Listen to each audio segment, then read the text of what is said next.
Primeiro problema de igrejas que adotam o feminismo e permitem pastoras. Quando você se desvia em um ponto, você acabará se desviando em vários outros. É a constatação de Wayne Grudem. As igrejas na Europa morreram.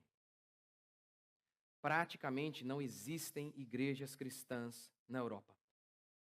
Wayne Grudem fala sobre isso. Ele diz o seguinte: primeiro, essas igrejas adotaram o liberalismo, dizendo, a Bíblia tem erros. Se a Bíblia tem erros, Paulo é um machista, Paulo está errado. Segundo, adotaram o feminismo. Terceiro, adotaram o homossexualismo. Quarto, morreram. Não existem mais. Sabe por quê? A nossa sobrevivência está ligada à nossa identidade única. Porque se somos idênticos ao mundo, o próprio mundo nos repele dizendo, por que precisamos de vocês se vocês são exatamente o que nós somos? Vocês não têm nada a nos oferecer de diferente. Vocês são a exata expressão do que nós somos. Jesus disse isso.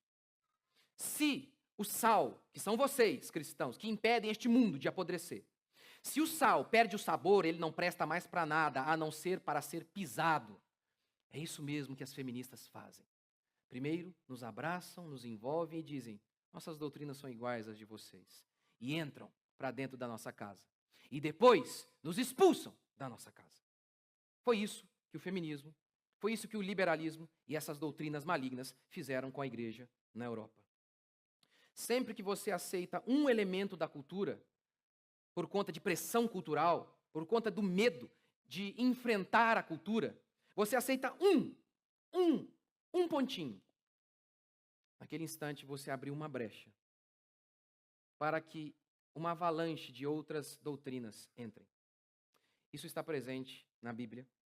A ideia de que o inimigo só precisa de uma brechinha para entrar e depois conquistar todo o território. Isso está na Bíblia, está na literatura, está nas anedotas. Por exemplo, Paulo disse, um pouco de fermento leveda toda a massa. Só um pouco. Só um pouco. Está na literatura. Durante anos, os gregos tentaram invadir Troia, na famosa Ilíada de Homero. Não conseguiram.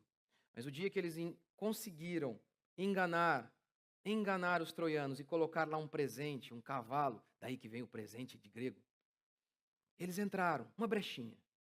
E a partir dali, daquela única brecha, daqueles poucos soldados, uma multidão de soldados invadiu Troia e destruiu Troia. Você já deve ter ouvido também aquela história do homem que queria entrar na casa e o dono não deixava. Ele falou, então deixe-me colocar apenas um prego aí. E esse prego será meu, ele será minha propriedade. Ninguém poderá mexer nele. Ele é o meu prego, ok? E aí o homem foi lá, então, falando já que o prego era dele. A única coisa na casa que pertencia a ele era o prego. Ele foi lá e colocou um animal morto dentro daquela casa, preso ao prego. E por isso as pessoas não podiam mais ficar lá, porque isso incendiou a casa inteira. A ideia de que permita uma brecha apenas para que o inimigo conquiste outros e outros territórios está em todos os cantos. Primeiro o homem diz assim, eu acho que é um elemento cultural o que Paulo falou ali sobre mulheres não poderem ser pastoras. É cultural. Aí depois eles dizem, eu acho que o homossexualismo também é cultural. Hoje o mundo mudou.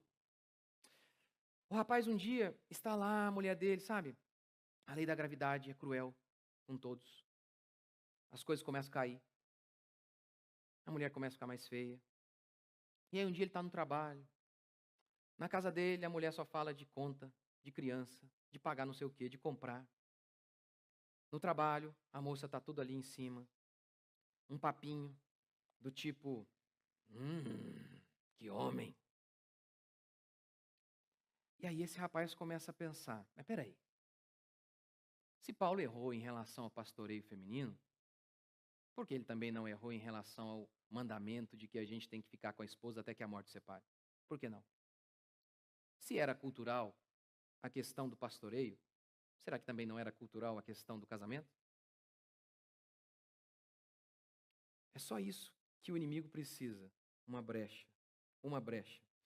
Aqui em nosso país, há um pastor jovem, e ele, fazendo coro a muitos outros pastores que pregam exatamente como ele durante muito tempo, ele pregava dizendo o seguinte, olha, Deus não pune ninguém. Só que há um problema com essa pregação. Por quê? Porque a Bíblia é farta em exemplos de que Deus pune, de que Deus se ira contra o mal. Então, o que esse rapaz estava fazendo quando ele pregava algo que era contrário à Bíblia? Ele simplesmente ignorava essas passagens. Ignorava.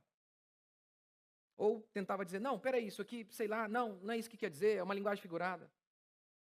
Primeiro ele ignorou. Até que chegou um ponto que não deu mais. Ele teve que começar a dizer, não, a Bíblia tem erros. É inevitável. É inevitável que isso aconteça. Se você adota o pastoreio feminino, você vai ter que, se quiser conservar a fé, você vai ter que entrar em contradição. Você vai ter que ignorar todas essas passagens bíblicas. Ou então, você acabará adotando o liberalismo. Segundo problema, falta de liderança. Falta de liderança.